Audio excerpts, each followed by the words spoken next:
Os eventos anteriores que desencadearam isso já não importam mais. O fato é que ele veio por trás do Sol, em uma trajetória direta para a Terra, sem margem de erro, a 60 km por segundo. Em escassos 29 dias, esse monstro de aproximadamente 6,5 km de diâmetro vai desencadear um colapso biológico global e erradicar cerca de 80% de todas as espécies do planeta.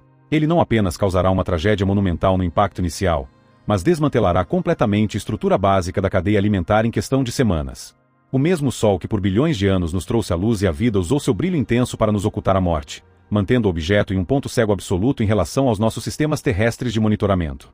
Quando ele finalmente se afastou do clarão solar profundo, o silêncio institucional enterrou a verdade. Os governos que possuíam planos de continuidade, protocolos desenhados para preservar uma parcela seleta de sua sociedade, conhecimento e cultura, tinham pouquíssimos dias para colocar essas estruturas em prática. E fizeram isso em absoluto segredo. Nenhum governo mundial com capacidade de rastreamento espacial ousou avisar seu povo. O pânico generalizado e o caos nas redes urbanas inviabilizariam qualquer plano de evacuação. A chance de manter a chama da humanidade acesa exigia, cruelmente, o sacrifício silencioso de bilhões.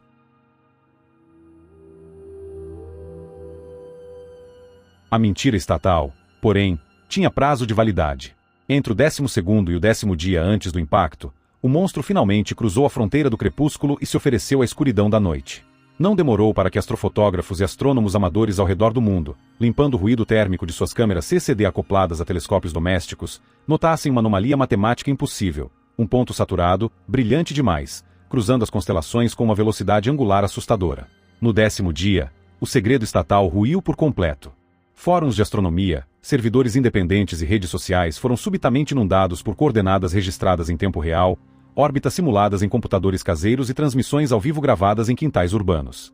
A internet começou a expelir o horror antes que qualquer grande mídia estatal ousasse quebrar o protocolo oficial. À medida que o borrão nas imagens amadoras ganhava contornos nítidos e a trajetória se confirmava, o pânico digital se transformou em um desespero real e físico. Filas quilométricas tomavam postos de gasolina, prateleiras de supermercados eram desvalorizadas em minutos e o tráfego nas metrópoles simplesmente colapsou. A humanidade finalmente descobria que o fim da civilização moderna tinha data e hora marcadas. O inevitável acabou acontecendo. Alguém de dentro da própria NASA veio a público. Mesmo sabendo que colocava em risco a segurança de vários cronogramas de continuidade, confirmou diante das câmeras que aquilo era real, inevitável, e que todos, à sua maneira, deveriam ter a chance de dizer adeus. Por mais cruéis que fossem os protocolos governamentais, eles haviam sido escritos há muito tempo como a única solução de preservação biológica e cultural possível. Muitos encontrariam seu destino em poucos dias, inclusive eu. Esse é o meu diário. Vou relatar detalhadamente tudo até o meu último dia nestas páginas. Enquanto todo aquele desespero se desenrolava lá embaixo, enquanto o mundo descobria a verdade pelas telas dos celulares e os governos corriam contra o tempo, eu estava a bordo da Estação Espacial Internacional. Sou astronauta e engenheiro eletrônico. Éramos a tripulação padrão de 7 pessoas, 4 representando as agências do Bloco Ocidental, NASA, ESA, JAXA e CSA, e 3 cosmonautas russos da Roscosmos. Naquela altura do campeonato, a cidadania de ninguém ali importava absolutamente nada. As fronteiras geopolíticas desenhadas nos mapas haviam simplesmente evaporado no espaço. Se havia algo de privilegiado na nossa terrível situação, era a nossa perspectiva. Tínhamos um assento na primeira fileira do universo para assistir ao fim do mundo. Um espetáculo de grandeza física única, trágica e aterrorizante. Mas era apenas uma questão de tempo para que o nosso destino se igualasse ao das pessoas lá embaixo. A nuvem de poeira e pequenos fragmentos que antecede o monstro principal chegaria entre 1 e 3 horas antes da colisão. No início, esse pré-impacto pareceria um espetáculo poético, uma chuva com milhares de lindas e inofensivas estrelas cadentes riscando a alta atmosfera. Mas essa beleza duraria pouco. Logo em seguida, o ar entraria literalmente em chamas. Haveria pulsos eletromagnéticos extremamente violentos gerados pela ionização massiva. Embora nossa estação orbital estivesse blindada contra a radiação eletromagnética, contra a energia mecânica dos impactos diretos, simplesmente não havia proteção possível. Nossas opções se resumiam a apenas 2: evacuar emergencialmente ou permanecer a bordo da ISS. Ambas ofereciam probabilidades de sobrevivência e estatisticamente próximas de 0. Tínhamos 2 cápsulas de escape atracadas nos módulos. Poderíamos tentar retornar à Terra, mas não haveria equipes de resgate nos esperando nos oceanos. Se pousássemos no meio do Oceano Pacífico, morreríamos à deriva na água ou queimados pela contaminação do combustível hipergólico altamente tóxico das cápsulas, a hidrazina. A única alternativa viável seria alinhar uma janela de descida sobre terra firme e esperar horas agoniantes dentro da nave antes de abrir as comportas usando trajes de proteção. Porém, sem apoio em solo e com um impacto iminente, a superfície em breve se tornaria um forno inacessível. O caos mundial se instalou exatamente como as simulações previam. No geral, as populações lutavam ferozmente por suprimentos básicos, água potável e abrigos subterrâneos. Nas redes de comunicação ainda operacionais, o único debate que dominava as transmissões era como a ciência poderia evitar o apocalipse. Muitos comentaristas citavam o limite de Roche, a distância teórica de aproximadamente 18 mil quilômetros onde as forças de maré da gravidade da Terra poderiam despedaçar um corpo celeste invasor. Na teoria pura, sim.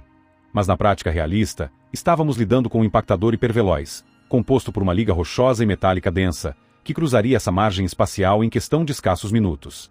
Mesmo que fosse um objeto frágil, feito puramente de gelo e agregados de poeira, nada mudaria a quantidade colossal de energia cinética entregue diretamente ao planeta. A população mundial exigia com desespero o disparo de todo o arsenal nuclear global, utilizando cada míssil balístico intercontinental disponível. Mas essa ação tinha eficácia nula e poderia até amplificar o desastre. Primeiro, porque a maioria dos mísseis seria destruída muito antes de atingir o alvo. A densa nuvem de detritos que antecede o asteroide funcionava como uma verdadeira blindagem reativa, exatamente como os tanques de guerra modernos usam no campo de batalha. Segundo, mesmo que as ogivas conseguissem fragmentar o monstro, 100% da sua massa total ainda atingiria a Terra. Em vez de uma grande rocha, receberíamos uma saraivada de bilhões de fragmentos igualmente fatais, só que agora carregados com uma chuva de radiação nuclear tóxica. A física não negociava. Não havia plano B. Diante da ausência de saídas perfeitas, 3 dos nossos companheiros de tripulação decidiram arriscar a sorte na superfície. Escolheram um ponto de pouso estratégico no interior do Brasil, protegidos a oeste pela barreira natural da Cordilheira dos Andes e cercados por milhares de quilômetros de solo contínuo. Carregamos a cápsula Crew Dragon com a maior quantidade possível de alimentos desidratados, suprimentos médicos e equipamentos de sobrevivência que pudemos ceder. Nós 4 que optamos por permanecer a bordo sabíamos que manter otimismo na ISS era um exercício lúdico. Antes do impacto principal, a tempestade de detritos que se aproximava já podia pulverizar a estrutura metálica da estação. E no instante em que o objeto tocasse a crosta continental ou mar raso, bilhões de toneladas de material planetário seriam violentamente expelidas para nossa altitude orbital. Não era uma questão de discutir se a ISS seria atingida, mas sim de calcular exatamente em qual segundo ela deixaria de existir. O prognóstico do apocalipse vai se cumprir com assustadora precisão das leis da mecânica celeste. O silêncio absoluto do espaço é virtualmente rasgado antes mesmo que qualquer som possa existir. A incríveis 60 km por segundo, uma montanha maciça de rocha e ferro com 6,5 km de extensão atinge a camada superior da atmosfera terrestre. A essa velocidade extrema, o ar simplesmente não tem tempo físico para se afastar. Ele é comprimido instantaneamente em uma barreira de plasma incandescente que ultrapassa os 20.000 graus Celsius, uma temperatura significativamente mais alta que a própria superfície do Sol. Para quem observa do solo, o céu não ilumina, ele explode.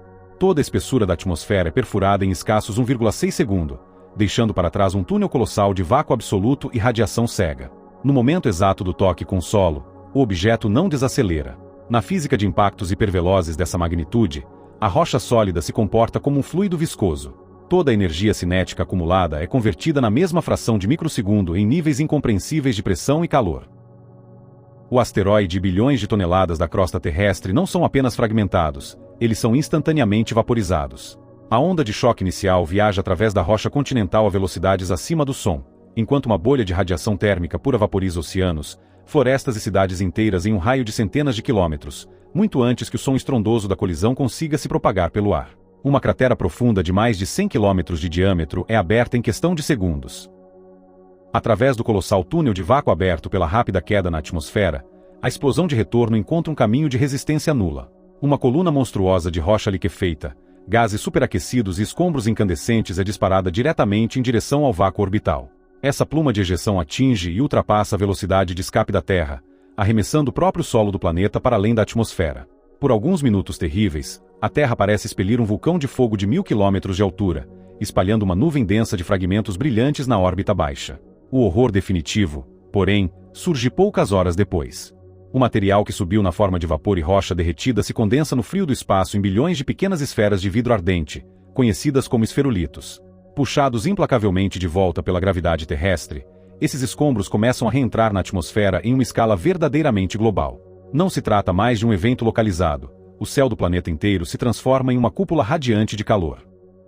A fricção sinfônica de bilhões de meteoritos secundários cruzando o ar simultaneamente acende o firmamento em um tom vermelho alaranjado cego, emitindo uma radiação infravermelha tão devastadora na superfície que florestas inteiras em todos os continentes entram em combustão espontânea ao mesmo tempo, antes mesmo que a espessa cortina de poeira e fuligem cubra o mundo em um longo inverno climático. Em um último e desesperado ato de engenharia, a SpaceX adaptou a missão de reabastecimento que já estava previamente programada para a ISS, transformando-a em uma operação improvisada de resgate orbital para nossa tripulação. Quando o centro de controle privado enviou a confirmação da missão modificada, restavam poucas horas antes do impacto do objeto. Eles ignoraram completamente os protocolos tradicionais de segurança. O segundo estágio do foguete Falcon Heavy foi mantido intencionalmente acoplado à cápsula Crew Dragon com uma carga maciça de combustível excedente, criando um veículo potente capaz de nos catapultar para uma órbita muito mais alta e segura. Sentimos a forte vibração do acoplamento estrutural antes mesmo que o alarme de contagem regressiva para a entrada do asteroide soasse nos monitores principais da ISS. A acoplagem foi bruta, direta, sem o tempo necessário para os testes automatizados de rotina. Não havia margem. A nave de resgate não veio para nos levar de volta à Terra naquele momento, mas para nos afastar do inferno em órbita baixa. O plano funcionou com uma sincronia aterrorizante. Nós 4 embarcamos rapidamente, lacramos as escotilhas duplas e acionamos a queima contínua e prolongada do motor principal. O forte impulso G nos pressionou violentamente contra os assentos enquanto ganhávamos altitude em direção ao novo apogeu, localizado muito acima dos habituais 400 km da órbita baixa. Pela janela lateral da cápsula, vi o objeto cortar a atmosfera como um dente de fogo incandescente a 60 km por segundo. Poucos minutos depois, enquanto subíamos com segurança, vimos a Estação Espacial Internacional ser atingida e literalmente fuzilada pela onda ascendente de escombros ejetados. Alcançamos o apogeu exatamente a tempo. Flutuando no ponto mais remoto de nossa nova trajetória, assistimos em silêncio ao planeta ser totalmente coberto por uma manta cinzenta de cinzas. Apesar de a maior parte dos grandes fragmentos ter caído de volta nas primeiras 6 horas, o inferno de calor radiante na atmosfera continuaria gerando perturbações por dias. A nossa missão a bordo da cápsula agora era calcular meticulosamente as manobras de reentrada. As opções de locais seguros para o pouso eram terrivelmente escassas e o tempo corria contra nós. A nave estava completamente tomada por caixas de suprimentos, deixando um espaço físico mínimo para 4 pessoas lidarem com suas necessidades básicas. O retorno à superfície precisava ser executado de forma milimétrica entre o 7º e o 10º dia orbital. No 8º dia, uma janela meteorológica favorável para a descida se abriu sobre a vasta região da Sibéria, uma área continental que julgamos ter sofrido menos com os incêndios globais e a destruição mecânica direta. O impacto principal havia ocorrido no mar raso situado entre a ponta da África do Sul e o Oceano Atlântico. Durante o processo de reentrada atmosférica, a sensação visual era a de estar pousando em um planeta alienígena e desolado. Belo e aterrorizante na mesma medida. Belo porque a Terra havia desenvolvido um anel brilhante de poeira e esferulitos ao redor do Equador. Aterrorizante porque a ferida aberta da cratera de impacto ainda brilhava do espaço como uma cicatriz viva de magma incandescente. A descida correu dentro dos parâmetros esperados. Pousamos sobre uma camada densa de neve misturada com fuligem cinzenta. Esperamos um tempo angustiante dentro da cabine selada antes de abrir as comportas, vestindo nossos trajes de proteção individual para evitar qualquer tipo de contaminação pelos resíduos tóxicos de hidrazina, e finalmente descarregamos nossa preciosa e limitada carga de sobrevivência. Aquele mundo lá fora já não era mais o planeta que havíamos deixado semanas atrás. Estávamos a salvo pelo menos por aquele momento, mas a verdadeira e brutal provação da sobrevivência humana estava apenas começando. Termino este registro diário com uma inquietação inevitável. Estará a humanidade realmente pronta para enfrentar este novo mundo? Será que a nossa teimosa insistência em existir como espécie ainda deve encontrar lugar na nova criação que o caos orbital iniciou? Assim como aconteceu há 66 milhões de anos. Este evento catastrófico talvez tenha sido apenas o selo do nosso fim, para que uma nova forma de vida possa finalmente florescer. Você acabou de ouvir uma história de ficção, mas cada detalhe nela é fundamentado em probabilidades científicas reais. Para a astronomia e a física planetária, esse cenário não é uma questão de se, mas sim de quando.